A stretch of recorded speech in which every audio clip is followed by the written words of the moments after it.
Hello student, welcome to Platinum Physics by MS Khan sir. Today इस video में हम लोग डिस्कस किया जाएगा गॉस थ्योरम और इसके बाद वाले वीडियो में डिस्कस किया जाएगा प्रूविंग ऑफ गॉस थ्योरम और गॉसियन सरफेस क्या होता है वो प्रूव किया जाएगा और फिर कुछ न्यूमेरिकल्स प्रॉब्लम को हम लोग सॉल्व करेंगे। तो लेट अस सी, इस वीडियो में हम गॉस थ्योरम को क्लियर करेंगे। गॉस थ्योरम बेटा, according to Gauss theorem also known as Gauss law is a fundamental law. Gauss theorem को हम क्या कहते हैं? गॉस लॉ भी कहते हैं। ये दोनों एक ही चीज है। Gauss law and Gauss theorem ये दोनों एक ही चीज है। तो Gauss law is a fundamental law in electrostatics. Gauss law किस में पढ़ते हैं हम लोग? इलेक्ट्रोस्टैटिक्स में पढ़ते हैं। It relates the electric flux passing through a close surface to the charge enclosed by that surface। Gauss law की हेल्प से हम इलेक्ट्रिक फील्ड्स को फाइंड करते हैं। ठीक है, देखिए इलेक्ट्रिक फील्ड का एक फॉर्मूला आपने पढ़ा है। ये इलेक्ट्रिक फील्ड का एक फॉर्मूला देखिए, phi E is equal to होता है ई डॉट डी ए। ठीक है, ई डॉट डी ए। या एक फार्मूला होता है आपका, इसी को एक्सपैंड करोगे तो ये भी लिख सकते हो E D A cos theta. तो आप क्या, फाई ई जो है इलेक्ट्रिक फ्लक्स जो है, आप इस फार्मूले से बेटा फाइंड आउट कर सकते हो, इस फार्मूले से फाइंड आउट कर सकते हो। लेकिन एक दूसरा फार्मूला गॉस लॉ आपको देता है, उसी को हम लोग डिस्कस करेंगे। जैसे ये फॉर्मूला होता है phi E D A cos theta. हम लोग इसको डिस्कस किया जा चुका गया है एक वीडियो में। इससे पहले वीडियो में हम लोग इसको डिस्कस कर चुके हैं, तो इसको डिस्कस नहीं करना है, हमको गॉस थ्योरम को डिस्कस करना है। तो गॉस थ्योरम से या गॉस लॉ से भी हम क्या करते हैं? इलेक्ट्रिक फ्लक्स को हम निकालते हैं। तो चलिए देखते हैं कि गॉस थ्योरम या गॉस लॉ से हम इलेक्ट्रिक फ्लक्स को कैसे निकालेंगे। ठीक है, गॉस थ्योरम क्या कहता है कि अगर कोई इंक्लोज सरफेस, सपोज दैट ये आपका कोई इंक्लोज सरफेस है, कोई ये इंक्लोज सरफेस आपका स्फीयर है, ये आपका इंक्लोज सरफेस हो गया। ठीक है, इंक्लोज सरफेस, और इसमें मान लीजिए कहीं पे क्यू चार्ज है, कहीं पे क्यू चार्ज है।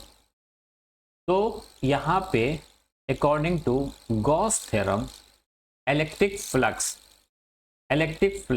आपका d phi E is equal to होगा क्यू अपान इप्सिलॉन नॉट। और Q क्या है? इंक्लोज चार्ज है। यहाँ पे हम Q को क्या बोलेंगे? इंक्लोज चार्ज, मतलब सरफेस के अंदर जो चार्ज रहता है, सरफेस के अंदर जो चार्ज रहता है इसको हम इंक्लोज चार्ज बोलते हैं, इंक्लोज चार्ज। तो जब भी हम इलेक्ट्रिक फ्लक्स को निकालेंगे इंक्लोज चार्ज को जरूर कंसीडर करेंगे और इप्सिलॉन 0, या आप लिख सकते हो E D A is equal to phi E D A is equal to Q upon epsilon naught. ठीक है, या आप लिख सकते हो E D A cos theta is equal to Q upon epsilon naught. ठीक है, तो गॉस थ्योरम जो मेनली गॉस थ्योरम है वो ये फार्मूला शो करता है। तो गॉस थ्योरम ये कहता है कि किसी इनक्लोज सरफेस से associated electric flux enclose charge और 1/ε0 टाइम्स इक्वल होगा। तो ये था आपका गॉस थ्योरम। तो मैथमेटिकली, जैसे मैथमेटिकली इसको ऐसे भी ऐसे एक्सप्रेस कर सकते हो, phi E is equal to Q/ε0। तो ये आप मैथमेटिकली आप इसको एक्सप्रेस कर सकते हो। मतलब कि आप इलेक्ट्रिक फ्लक्स को Q/ε0 से भी कैलकुलेट कर सकते हो अकॉर्डिंग टू गॉस थ्योरम। ठीक है, एक चीज माइंड करने वाली बात यह है कि अगर सपोज दैट यहां पे, इसको मिटा देते हैं, अगर सपोज दैट यहां पे प्लस Q1 चार्ज है और फिर यहाँ पे माइनस Q2 चार्ज है, फिर यहाँ पे प्लस Q3 चार्ज है और यहाँ पे Q4 चार्ज है। तो अब इससे associated electric flux phi E is equal to क्या हो जाएगा, Q1 हो जाएगा प्लस Q2 हो जाएगा प्लस, सॉरी, ये हो जाएगा आपका, देखिए फिर से देखिए, ये आपका होगा, यहाँ सपोज दैट Q1 है, यहाँ Q2 है और यहाँ Q3 है और यहाँ पे Q4 है। तो electric flux phi E is equal to क्या हो जाएगा, ये हो जाएगा Q1 plus Q2 plus Q3 upon epsilon naught, यानी कि रिजल्टेंट चार्ज को शो करता है ये रिजल्टेंट चार्ज। लेकिन ये चार्ज जो है सरफेस के अंदर होना चाहिए और Q को हम कंसीडर नहीं करेंगे। Q को इसलिए नहीं कंसीडर करेंगे क्योंकि ये इनक्लोज सरफेस से बाहर है। ठीक है, तो ये था एग्जाम्पल फर्स्ट। अब हम लोग एग्जाम्पल सेकंड पे देखते हैं। सपोज दैट ये कोई इनक्लोज सरफेस है, यहाँ पे चार्ज मान लीजिए Q1 है और माइनस Q2 है और यहाँ पे मान लीजिए Q3 है, तो इसको हम कंसीडर नहीं करेंगे। अब यहाँ पे जो इलेक्ट्रिक फ्लक्स फाई ई होगा वो होगा Q1 minus Q2 upon epsilon not. तो ये हो जाएगा, यानी कि जो इनक्लोज सरफेस के अंदर, जो इनक्लोज सरफेस के अंदर रिजल्टेंट चार्ज होता है उसी को हम ऊपर कंसीडर करते हैं और एप्सिलॉन नॉट से डिवाइड कर देते हैं। इन दिस केस हमको इलेक्ट्रिक फ्लक्स फाइंड आउट हो जाता है, यानी कि जो ऊपर लोगे आप रिजल्टेंट चार्ज लोगे, ठीक है, और नीचे ऑलवेज एप्सिलॉन 0 होता है। ठीक है, तो ये था ये। अब देखिए जो फाई ई है, जो फाई ई है वो do not depend enclose shape, do not depend, ये इनक्लोज सरफेस के शेप के ऊपर do not depend enclose surface, ये इनक्लोज सरफेस पे डिपेंड नहीं होता। Do not depend enclose shape of enclosed surface, shape of enclose surface, ये enclose surface के ऊपर डिपेंड नहीं होता है। ठीक है, देखिए अगर सपोज दैट ये आपके पास शेप है, ठीक है, ये आपके पास शेप है, ये आपके पास शेप है और सब में आपका Q चार्ज है, सभी में Q चार्ज है। ठीक है, सभी में आपका Q चार्ज है, ये Q चार्ज है। तो सभी में आपका जो इलेक्ट्रिक फ्लक्स फाई ई होगा वो सब में Q अपान इप्सिलॉन नॉट थी होगा। यानी कि जो इलेक्ट्रिक फ्लक्स फाई ई होती है वो शेप्स के ऊपर डिपेंड नहीं होती है, वो ओनली इंक्लोज सरफेस के अमाउंट के ऊपर डिपेंड करती है। लेकिन इंक्लोज सरफेस में देखना पड़ेगा कि रिजल्टेंट, ये देखना पड़ेगा कि रिजल्टेंट चार्ज कितना है। ठीक है, अब इसको आप स्क्रीनशॉट ले सकते हो। देखिए एक और डिस्कस करना है टॉपिक। देखिए अगर सपोज दैट मान लीजिए ये एक क्यूब है, ये आपके सामने एक क्यूब है और ये क्यूब में आपका क्यू चार्ज रखा हुआ है। ये आपके सामने एक क्यूब है, इस क्यूब में सपोज दैट एक क्यू चार्ज रखा हुआ है, क्यू चार्ज रखा हुआ है। तो आपका इलेक्ट्रिक फ्लक्स इस केस में इलेक्ट्रिक फ्लक्स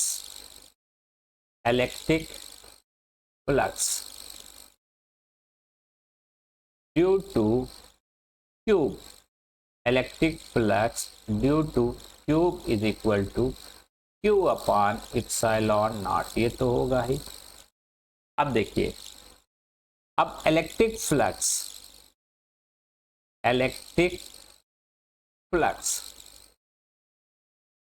ड्यू टू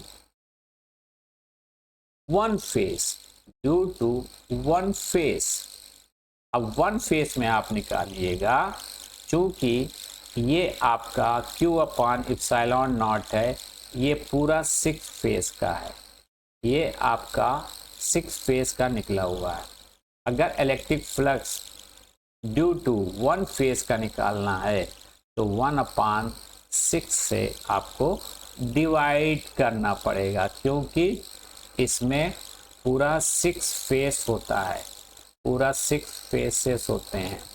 तो यहाँ पे जो इलेक्ट्रिक फ्लक्स होता है, ठीक है, इलेक्ट्रिक फ्लक्स फाई ई होता है, जो Q अपान इप्सिलॉन नॉट होता है, वो 6 फेस के लिए होता है, 6 फेस के लिए होता है। तो अगर एक फेस के लिए निकालना पड़ेगा तो 1/6 से आपको डिवाइड करना पड़ेगा। 2 फेसेस के लिए आपको क्या करना पड़ेगा, इलेक्ट्रिक फ्लक्स निकालने के लिए 2 into 1/6 Q upon epsilon not, तो ये हो जाएगा 1/3 Q upon epsilon not. Similarly 3 faces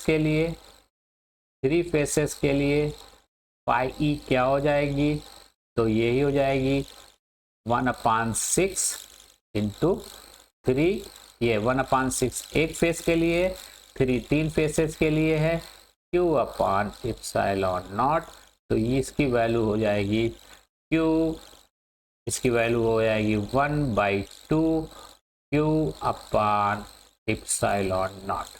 तो इस हिसाब से इलेक्ट्रिक फ्लक्स जो होता है according to Gauss theorem faces के ऊपर डिपेंड नहीं करता है, वो ओनली डिपेंड करता है कि एक सरफेस के अंदर कितना चार्ज है, कितना रिजल्टेंट चार्ज है, बस उसी के ऊपर डिपेंड करता है। और दूसरा यहाँ पे माइंड करने की बात है कि Q अपान इप्सिलॉन 0 ये टोटल 6 फेसेस के लिए आ रहा है, ठीक है। तो एक फेस के लिए क्या हो जाएगा 1/6 Q अपान इप्सिलॉन 0, 2 फेसेस के लिए हो जाएगा 1/3 Q upon epsilon 0 and 3 faces के लिए हो जाएगा 1/2 Q अपान इप्सिलॉन 0। तो ये था एक डिटेल गॉस थ्योरम, इससे एक न्यूमेरिकल्स प्रॉब्लम पूछ सकता है, ठीक है, क्लियर। तो अगर आपको ये वीडियो पसंद आए तो प्लीज़ सब्सक्राइब करिए और आई बेल को पुश कीजिए, ठीक है। तो अब हम नेक्स्ट वीडियो डिस्कस करेंगे proving of Gauss theorem, proving of Gauss theorem को हम लोग नेक्स्ट डिस्कस करेंगे, ठीक है। हाँ बेटा, अब हम लोग डिस्कस करेंगे proof of Gauss theorem. Gauss theorem को हम प्रूफ करेंगे। गॉस थ्योरम से रिलेटेड आपके क्वेश्चंस नीट में आते हैं, इंजीनियरिंग में आते हैं, अदर्स कंपटीशन में आते हैं, और तो और ये बोर्ड के लिए बहुत ही इम्पोर्टेंट है। ठीक है, इस लेक्चर को कायदे से सुनिए, सब्सक्राइब कीजिए और शेयर कीजिए। ठीक है, तो हम लोग डिस्कस करेंगे प्रूफ ऑफ गॉस थ्योरम। देखिए, Gauss theorem is a powerful tools in electrostatics, allowing us to determine electric field for various charge distributions। Actual में जो गॉस थ्योरम होता है वो इलेक्ट्रिक फील्ड के एक्सप्रेशन को प्रोवाइड करता है। ठीक है, आप गॉस थ्योरम की हेल्प से आप इलेक्ट्रिक फील्ड्स को फाइंड कर सकते हो, different distribution of charges. For example मान लीजिए आप इनफाइनाइट प्लेन शीट ले रहे हो, उस पर पॉजिटिव चार्ज है, तो उस पे इलेक्ट्रिक फील्ड कितना है, आप इलेक्ट्रिक फील्ड के एक्सप्रेशन को फाइंड कर सकते हो बाय गॉस थ्योरम। या आपका इनफाइनाइट वायर है, उसमें इलेक्ट्रिक फील्ड का एक्सप्रेशन क्या होगा, उसको भी आप गॉस थ्योरम से प्रूफ कर सकते हो। या स्पेयर है, कंडक्टर स्पेयर है या इंसुलेटर चार्ज स्पेयर है, उसकी वजह से उस स्पेयर के अंदर इलेक्ट्रिक फील्ड क्या होगी, या उस स्पेयर के बाहर इलेक्ट्रिक फील्ड क्या होगी, उसके एक्सप्रेशन को भी आप बाय गॉस थ्योरम से प्रूफ कर सकते हो।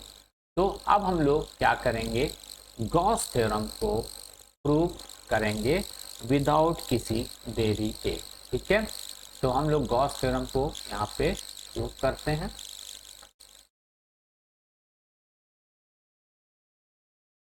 देखिए, ये सपोज दैट स्फीयर है, इस स्फीयर पे सपोज दैट ये स्फीयर है, इस स्फीयर पे मान लीजिए यहाँ पे Q पॉजिटिव चार्ज हमने रखा है। ठीक है, इस स्फीयर का जो रेडियस है, सपोज दैट उस स्फीयर का रेडियस R है। ठीक है, ये आप O मान लो, ये A मान लो, एंड यहाँ पे एक पॉइंट्स आप B मान लो। ठीक है, क्लियर, यहाँ पे पॉइंट्स B मान लो।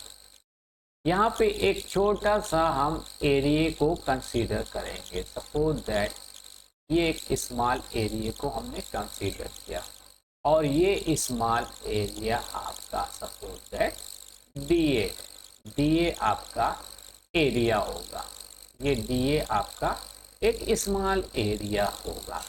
ठीक है, अब देखिए, जो इसका यूनिट वेक्टर्स होता है वो परपेंडिकुलर टू द एरिया होता है। ये हम लोग ने डिस्कस कर लिया, ये unit vector perpendicular to the area होता है, यानी कि इस एरिया से ये 90 डिग्री पे होता है। ठीक है, क्योंकि यहाँ पे +Q चार्ज है, तो यहाँ पे इलेक्ट्रिक फील्ड किस डायरेक्शन में होगी, इलेक्ट्रिक फील्ड भी along the direction of unit vector, area vectors के अलोंग द डायरेक्शन में आपकी इलेक्ट्रिक फील्ड होगी। अब देखिए,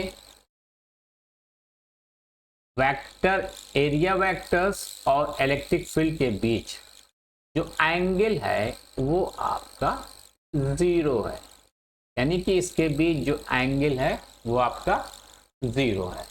अब हम लोग यहाँ पे हम लोग देखेंगे कि इलेक्ट्रिक फ्लक्स कितना जनरेट हो रहा है, electric flux by Gauss theorem.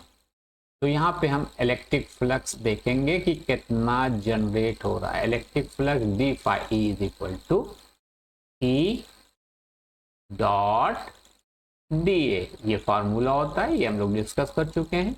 इसको और एक्सपेंड करिएगा तो ये हो जाएगा E DA cos थीटा, और यहाँ पे थीटा 0, तो आप थीटा की वैल्यू रखिएगा E DA cos 0 और cos 0 की वैल्यू क्या होती है, 1 होती है।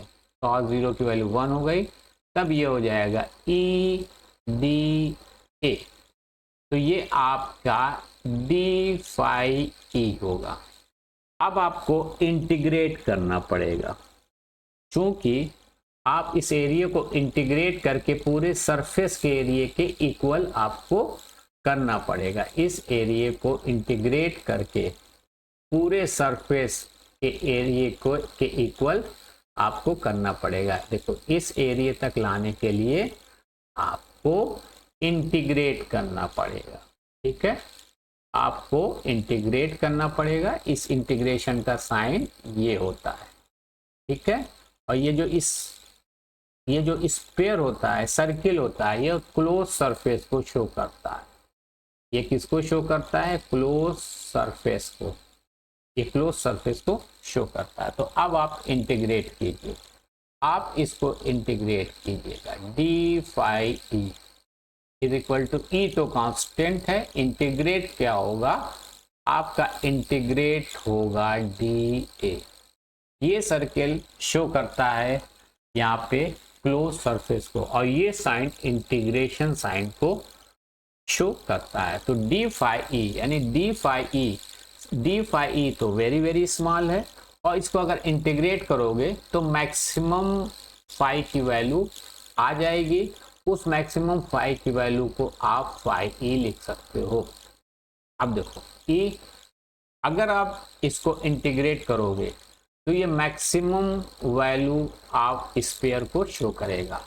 ये मैक्सिमम वैल्यू ऑफ स्फीयर कितना होगा, मैक्सिमम वैल्यू ऑफ स्फीयर होगा 4 पाई आर स्क्वायर। तो यहाँ पे आप लिखोगे 4 पाई आर स्क्वायर, इसकी जगह आप लिखिए।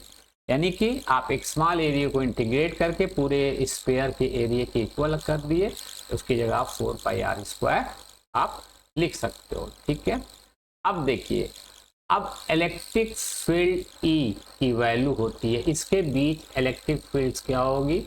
देखिए, ये डिस्टेंस तो आपका आर है और ये चार्ज है। उस चार्ज की वजह से इस पॉइंट पे इलेक्ट्रिक फील्ड की वैल्यू ये होगी 1/4 pi epsilon 0 Q into 4 pi R square. 4 pi and 4 pi से कट जाएगा और ये आर स्क्वायर से आर स्क्वायर कट जाएगा।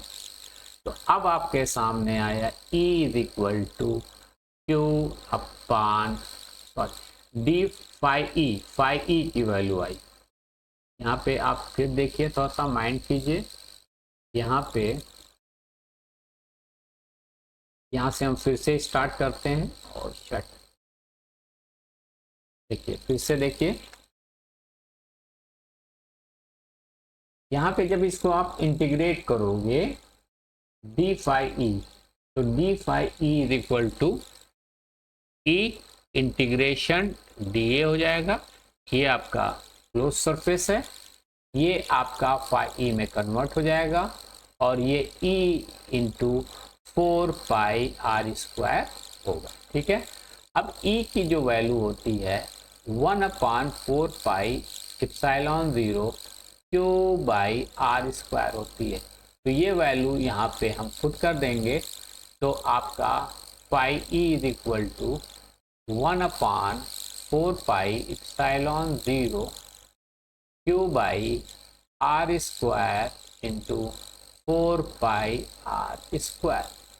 अब यहाँ पे आर स्क्वायर कैंसिल हो जाएगा और 4 पाई कैंसिल हो जाएगा। तो यहाँ पे आपकी फाई ई की जो वैल्यू आई है वो आई है Q अपान एप्सिलॉन 0। तो यहाँ पे आपका गॉस थ्योरम प्रूफ हो गया। गॉस थ्योरम ये प्रूफ हो गया, phi E is equal to Q upon epsilon 0। तो हमने ये प्रूफ किया कि अगर कोई किसी सरफेस के अंदर कोई Q चार्ज है तो इसके बीच जो इलेक्ट्रिक फ्लक्स होगा वो Q अपॉन एप्सिलॉन 0 के इक्वल होगा। यही गॉस थ्योरम है। तो ये आपका गॉस थ्योरम प्रूव हो गया। तो इस हिसाब से आप बहुत इजीली वे में गॉस थ्योरम को प्रूव कर सकते हो। ठीक है, अब देखिए अब क्या होता है गॉसियन सरफेस, क्या होता है, what do you mean by Gaussian surface. तो हम लोग डिस्कस करेंगे अब गॉसियन सरफेस, क्योंकि गॉसियन सरफेस यूज किया जाता है। गॉसियन सरफेस एक इमेजिनरी सरफेस होता है जिसको हम यूज करते हैं to find expression of electric field intensity. Means Gaussian surface की हेल्प से हम इलेक्ट्रिक फील्ड इंटेंसिटी के एक्सप्रेशन को गॉस लॉ को यूज करते हुए हम फाइंड आउट करते हैं। तो Gaussian surface, according to Gaussian surface, Gaussian surface is an imaginary closed surface used in Gauss law to simplify the calculation of electric field। ठीक है, देखिए देखिए अगर सपोज दैट हमको एक्सप्लेनेशन और देख लीजिए। देखिए Gaussian surface is a closed surface in 3-dimensional space throughout with the electric flux is calculated। मतलब गॉसियन सरफेस एक इमेजिनरी क्लोज सरफेस इन 3-डायमेंशनल होता है जिनकी हेल्प से हम इलेक्ट्रिक फील्ड्स को फाइंड आउट कर सकते हैं, या इलेक्ट्रिक फील्ड इंटेंसिटी के एक्सप्रेशन को हम फाइंड आउट कर सकते हैं। तो यहाँ पे सपोज दैट मान लीजिए ये आपका एक इनफाइनाइट वायर है जिस पे आपका पॉजिटिव चार्ज है। ठीक है, ये इनफाइनाइट वायर है और जिस पे आपका पॉजिटिव चार्ज है। ये आपका इनफाइनाइट वायर है। चलिए ये आपका इनफाइनाइट वायर है जिस पे पॉजिटिव चार्ज है। अब देखिए, अब मान लीजिए आपको यहाँ पे मान लीजिए यहाँ पे इलेक्ट्रिक फील्ड फाइंड करना है। ठीक है, तो यहाँ पे इलेक्ट्रिक फील्ड कैसे फाइंड होगी, अब हम इस गॉसियन सरफेस को यहाँ पे हम ड्रॉ करेंगे, और गॉसियन सरफेस को जब ड्रॉ करेंगे तो इजीली वे में हम इलेक्ट्रिक फील्ड को फाइंड आउट कर सकते हैं। तो गॉसियन सरफेस को कैसे ड्रॉ करेंगे, यहाँ पे गॉसियन सरफेस को ऐसे ड्रॉ करेंगे, यहाँ पे ये इमेजिनरी सरफेस है ऐसे ड्रॉ करेंगे, फिर इसके बाद इसको यहाँ पे ले आएंगे और इस टाइप से हम एक गॉसियन सरफेस ड्रॉ करेंगे। देखिए ये गॉसियन सरफेस का सिलेंडर बन गया, ये सिलेंडर शेप बन गया। ठीक है, ये सिलेंडर शेप बन गया। अब इसके हेल्प से हम ई के एक्सप्रेशन को फाइंड कर सकते हैं, और ये इमेजिनरी सरफेस होता है। कौन सरफेस होता है, ये इमेजिनरी सरफेस होता है। तो क्या करते हैं कि गॉसियन सरफेस को हम ड्रॉ करते हैं, वो इमेजिनरी सरफेस होता है। इसके लिए हम इलेक्ट्रिक फील्ड ई को फाइंड आउट करने के लिए, या अगर सपोज दैट यहाँ पे आपका क्यूब चार्ज है। अब यहाँ पे क्या करना है, आपको पी पॉइंट पे आपको इलेक्ट्रिक फील्ड फाइंड करना है। तो यहाँ पे आपको गॉसियन सरफेस ड्रॉ करना पड़ेगा। गॉसियन सरफेस क्या ड्रॉ करोगे, एक स्फीयर को इस टाइप से आपको ड्रॉ करना पड़ेगा, और ये आपका गॉसियन सरफेस है। तो इस गॉसियन सरफेस की हेल्प से आप इलेक्ट्रिक फील्ड को यहाँ पे फाइंड आउट कर सकते हो। या अगर सपोज दैट इनफाइनाइट शीट है आपकी, और जो कि पॉजिटिव चार्ज है। चलिए इनफाइनाइट शीट है, मान लीजिए इसकी आपको पॉजिटिव चार्ज है, तो यहाँ पे भी आपको क्या करना पड़ेगा, गॉसियन सरफेस को ड्रॉ करना पड़ेगा।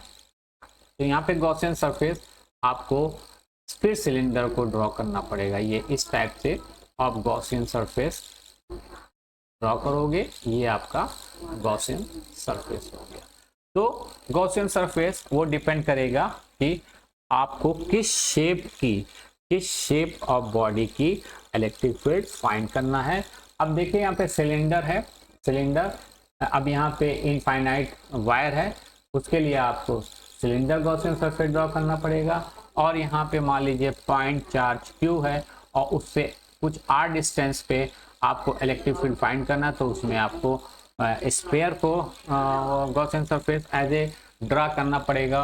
और अगर इनफाइनाइट प्लेन शीट है, इनफाइनाइट शीट है, तो उस केस में भी आपको as a cylinder Gaussian surface draw करना पड़ेगा। लेकिन ये सब गॉसियन सरफेस हम इसलिए ड्रॉ कर रहे हैं ताकि इजीली वे में आपका इलेक्ट्रिक फील्ड फाइंड आउट हो जाए। यानी गॉसियन सरफेस की हेल्प से और गॉस थ्योरम की हेल्प से आप आराम से इलेक्ट्रिक फील्ड्स को फाइंड आउट कर सकते हो। This different distribution of charge के लिए, ठीक है। तो ये था आपका कंप्लीट गॉस थ्योरम। अब हम लोग नेक्स्ट वीडियो में एप्लीकेशन ऑफ गॉस थ्योरम को डिस्कस करेंगे। तो आपको अगर वीडियो पसंद आए तो प्लीज़ सब्सक्राइब एंड शेयर ज़रूर कर देना, ज़रूर से ज़रूर कर देना please. Okay, thank you, best of luck.